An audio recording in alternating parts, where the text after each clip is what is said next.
على توليفة المنتخب الجزائري. كرة يتابعها الدفاع عن طريق رابح تومي، وهذه التصويبة وكرة في الشباك. هدف أول في شباك المنتخب الجزائري. كرة غانية وتصويبة لم تكن منتظرة. نسيم طرش تابعها.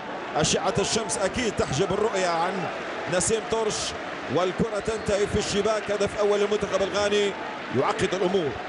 هدف أول للمنتخب الغاني البلاك ستارز يعقد الأمور.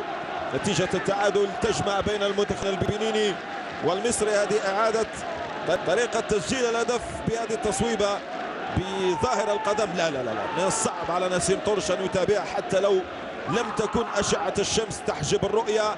كرة ساقطة أين يسكن الشيطان تماما. وهدف أول في المباراة بأقدام سيدو صاليفو، لاعب رقم 8 صاحب هذه التصويبة. إذن هكذا هدف أول للمنتخب الغاني، المنتخب الذي توج